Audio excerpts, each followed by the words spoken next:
Welcome, everybody, to Dead Talk Live. And today it is my honor to welcome a screen legend, Hiro Kanagawa, with us. Hiro, thank you for being here. How are you doing? Oh, my pleasure entirely. Thanks for having me. It is our pleasure to have you here with us. And like we chatted before we went live, with a resume as vast as yours, we're just going to try to cover some of the highlights of All what you've right. done. Let's talk about a film that you have coming up for release, date still unknown, and that's Orphan First Kill. It's a Mm. highly anticipated film where you play a character named Donnan. From what you can tell us, what is your character about in the film? He's a detective, and from the first film, Orphan, uh, the the child played by Isabel Furman. Yeah. This is a prequel, so it's before the events of that first film. But my character is a detective who is a little suspicious of her, and is obviously investigating what's actually going on.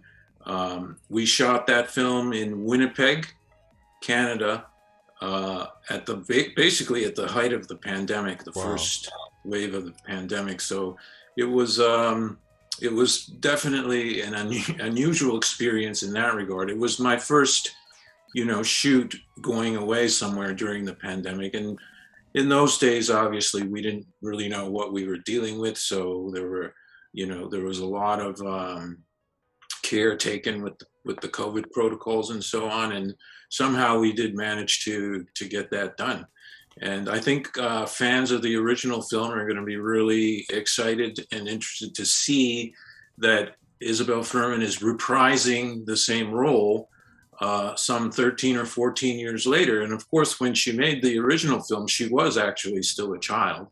And now she's obviously a grown woman, so and playing the same role. So That there's amazes me. yeah, it is amazing. And from what I understand, there's no CGI trickery involved. It's all organic movie magic. Wow. That when I first heard that, with the first movie and her age and now doing the second one, that just amazed me.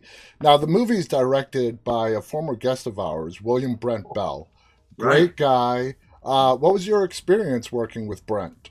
Oh, you would never know that he's directed horror films, you know, because he's just the gentlest, sweetest guy. And I guess that's kind of been my experience in a lot of my career. What people are known for and how they are as human beings, Yeah.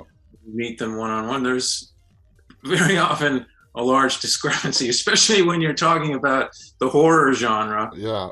or let's say the action genre, where someone is, let's say, has a career as a tough guy or whatever, but when you meet them, they wind up being just the sweetest, gentlest people, and it's hard to imagine where those images of pain and terror, Come where are from. they coming from? I Because remember. I remember when I first chatted with Brent. I say, "Hey, William." He's like, "First off, call me Brent." So right there and then, I knew. I mean, he was just the sweetest guy. So we're very excited to watch Orphan First Kill. Hopefully, we'll get a release date soon.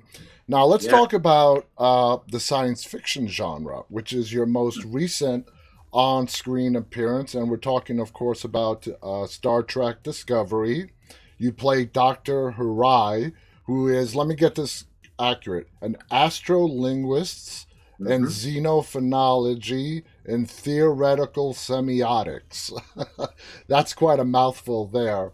Now, when you go into a science fiction role, is there any kind of different preparation that you do as opposed to Orphan, which is a horror film? I don't think so.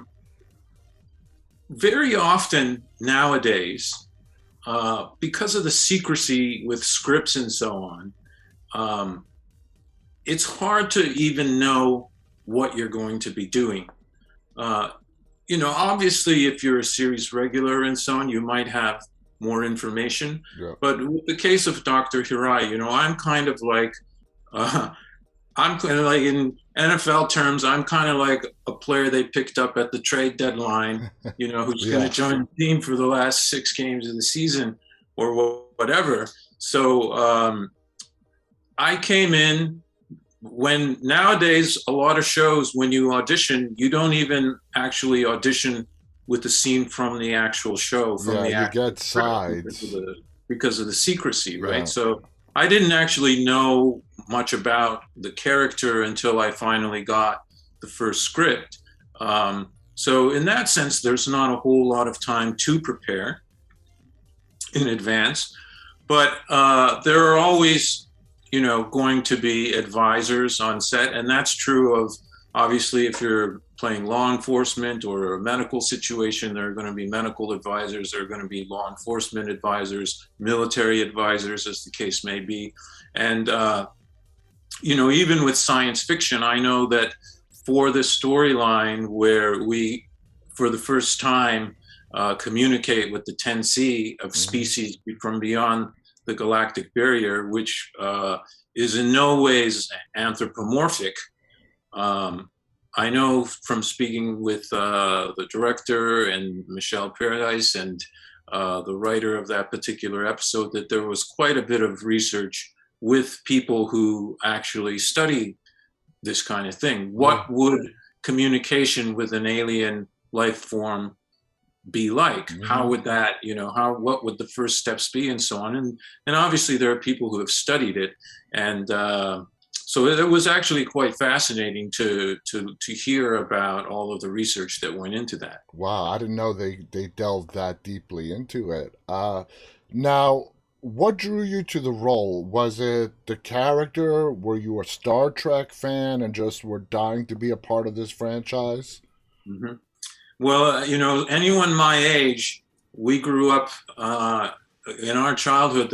You come home from school, there were three channels, Yeah. and one was Gilligan's Island, and then maybe the Mike Douglas show or the Merv Griffin show, and then invariably Star Trek would be on, the original Star Trek. Yeah. So anyone my age is a huge fan and has seen all of those original episodes a number of times, and I had actually read for Discovery a couple of times previously for other roles. And I think one time at least they were pretty close to casting me, but the scheduling didn't work out and so Hmm. on. So I was really thrilled when it finally did work out.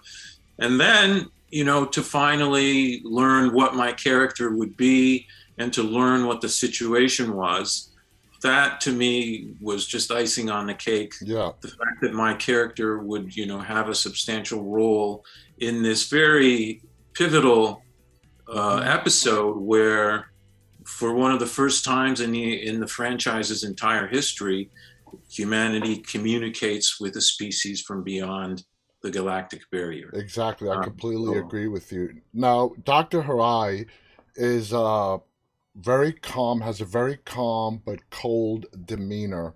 Being watching the original Star Trek, seeing Star Treks over the years, was that strictly written into the script as to how your demeanor was going to be?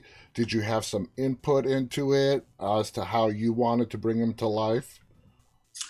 well, obviously, creating characters, it's always a discussion, it's always a collaboration. There's what's scripted, and then when you get on set on the day and you're interacting with the director and the other characters, a lot of organic things happen. But yes, as scripted, Dr. Hirai was a socially awkward individual. I think President Rilak actually does talk about his poor bedside manner, as Yeah. they say. Hmm. So that definitely is in the script.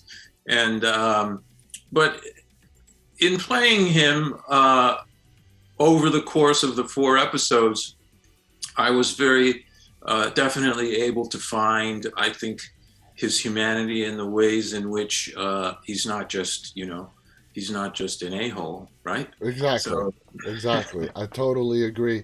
Now, Discovery is covering a lot of social issues that are relevant, not in the 32nd century, but right now in the 21st century. Do you think that's an important topic for not only discovery but for entertainment to keep covering? Absolutely. And as you know, as someone of Asian heritage, it's been very heartening and encouraging for me in the last, let's say, 4 or 5 years to see so much more awareness Mm-hmm. around the topic and to see opportunities expanding for actors of of diverse backgrounds. And but in terms of Star Trek, I mean, let's face it, it's always been ahead of the curve, Yeah. right? It's always, even going back to the original Star Trek, I mean, they had a very diverse cast. They had the first interracial relationship Mm-hmm. on television, and so on and so forth. So, Discovery also, it's a matriarchal universe. There are characters of, all uh, ethnicities and genders, and I think that's something that should be celebrated. It reflects the actual world that we live in, Yes. and it certainly, I know just from fans reaching out to me on social media and so on, that it's very important for, especially for young kids watching, right, to see themselves reflected, to recognize themselves in the faces that they see on screen. And So yeah, and be uh, represented. Absolutely. I'm really, that's another, thing about the show that I'm so thrilled to be a part of. Is that what you attribute Star Trek's success, starting from the 60s? Like you said, it's always been ahead of the curve and it's still going strong today. Is that what you would attribute its success on? I think that, I think Star Trek to me differs from other science fiction franchises in that it's not necessarily action oriented, right? Mm-hmm. It really is more about the idea side of science fiction. Yeah. It really is more about, kind of philosophical ideas of what would space exploration actually be like, and how would humanity conduct itself uh, in space. Yeah. And clearly, a lot of the political and social issues that we face here on Earth, uh, they would still be a part of Mm-hmm. us because we're human. Yeah. And I think, what Star Trek fans appreciate is that realism, Yeah. the psychological realism, as opposed to, the laser beams and the explosions, and, not to disparage those shows that have that, Mm-hmm. but Star Trek, I think, occupies a different niche, and that's what fans appreciate. For me, the question whenever I watch Star Trek is like, what if that situation was really going on? That's I think at the core that is the question that a lot of fans ask, and I think that's a big part of its success. Now, moving on from Star Trek, you have done quite a bit of voiceover work in your career, like Mr. Fantastic and the Fantastic Four. Do you enjoy doing voiceover work? And what would you say is the biggest difference, voiceover from being in front of the camera? I do enjoy it, and I'm doing a couple of shows right now. The biggest difference, I will tell you, for me, is the energy expenditure. I don't know if it's because maybe my normal manner of speaking is a little bit more laid back, or what. There's probably voice actors for whom it's just a walk in the park. But even when the show, let's say like Fantastic Four, the character of Reed Richards, Mm-hmm. even when it's fairly naturalistic, to me, it's still a great deal of energy expenditure because obviously the voice is the only thing you have Yeah. with which to convey emotion or with which to convey any kind of urgency or whatever the scene calls for.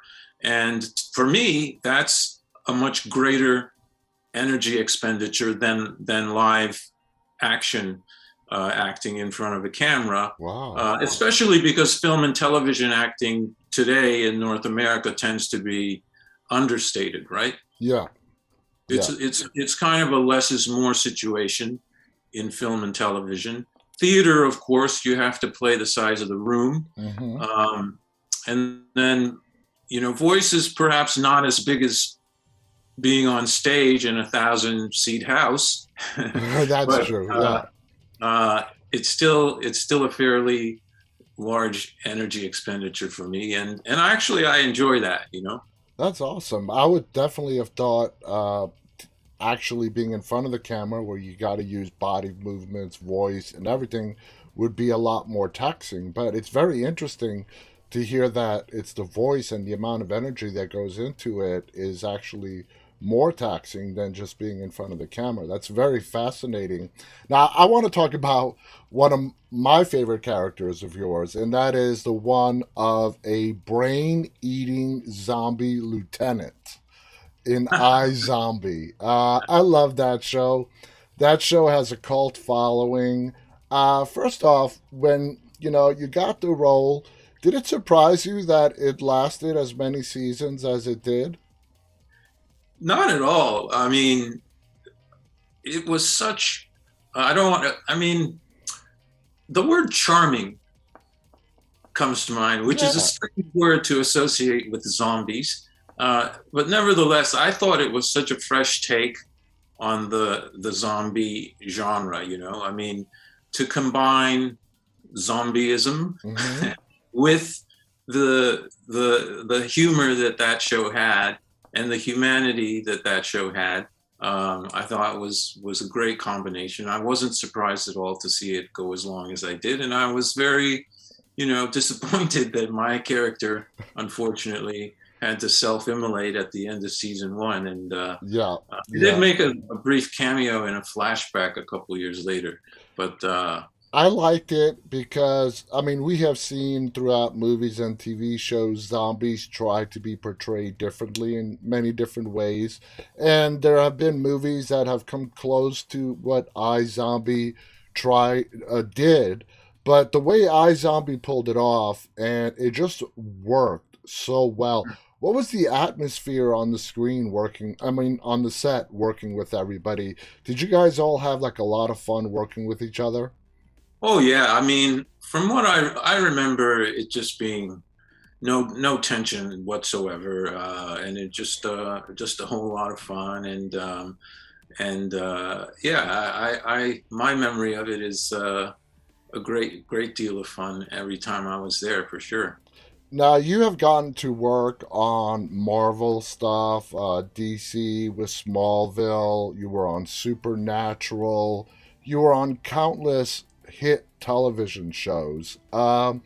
Is there any project, whether it be film or television, that to this day it holds a special place in your heart?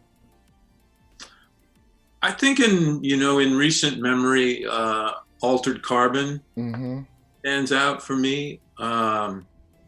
Once again, I thought that in the science fiction genre, I thought that was so well done, and I remember just uh, feeling a tremendous level of excitement when we did that. Is because people forget it was one of the first Netflix shows that Netflix actually produced Originals, yeah, on its own. yeah, Up until then, Netflix was, it was just buying content buying, from yeah.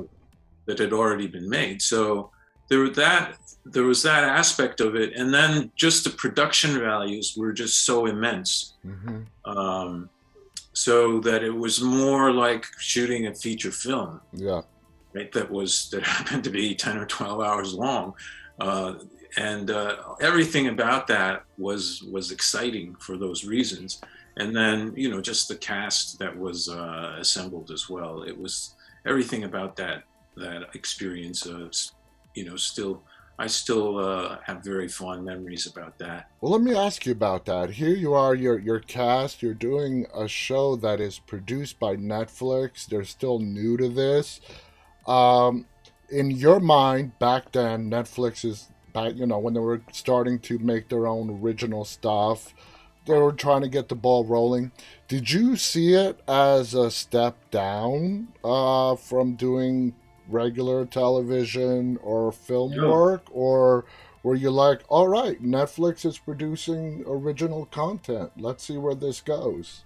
Yeah, yeah, no, because I had already had a couple of years previously an experience working on Man in the High Castle, Yes, which was that's an Amazon show. one of Amazon's Yeah, first. And I had the back then I had the experience of, you know, going to auditions and fellow actors going, oh, what are you working on? No, I'm working on this show for Amazon.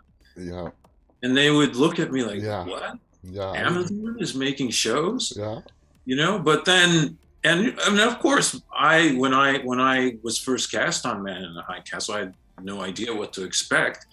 But the very first day walking into the studio for my wardrobe fitting and seeing the production design and the attention to and just seeing the incredible world, right, yeah. that they were putting together, it just blew my mind. And I was like, well, I have, you know, I'm on board. I have no qualms about, you know, the fact that Amazon is producing this. Yeah, That's meaningless. yeah. Budget wise, Meaningless it when you look rival. at Yeah, sorry to cut you off, but budget wise, it rivals any big studio film at that point, or network television or any of that.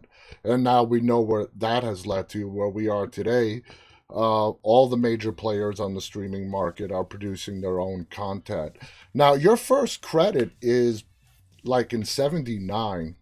How yeah, hard? that's got to be a mistake. Well, that's what Because IMDb says. It says I your know, but I don't know. I don't know why.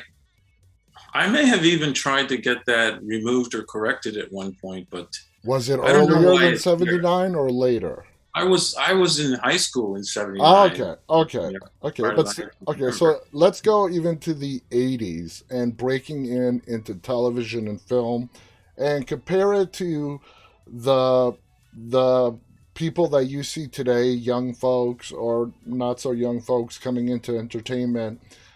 I assume it must have been a lot harder back then than it is now, even though it's still very difficult now. Yeah, I mean, I think for especially for people of diverse backgrounds, it's I'm just gonna go out on a limb and say there's more opportunity Yeah, break in now than there was when I was starting out. I would have to say that that must be true, yeah, I agree. especially for larger roles, you know, characters that are well rounded and have some substance to them. For many years, you know, I was playing, you know, Doctor Number Three or Detective Smith or Yeah, kind of Captain Exposition and uh, you know, Doctor Exposition who delivers the bad news or delivers, you know, this what's the crisis in the surgery room or so on. yeah. And so you know, I don't have any bitterness about it. You know, I cut my teeth doing that, and I've managed to have a long and productive career. You've had a Uh, great career, and it's still going. We're looking forward to so much more from you, Hiro. I want to thank you so much for coming on here and sharing just a fraction of the experiences you've had over the years in regards to your work. It's been fascinating to hear. Do you have any final thoughts you want to share before we go? well, no, I'm really I really appreciate the opportunity to reach your audience, and hopefully next time, you know, we can talk more Orphan. horror or orphan. I mean, we actually have had a ghost on my family farm back in Japan, so that's a story. Well, that's a story in itself.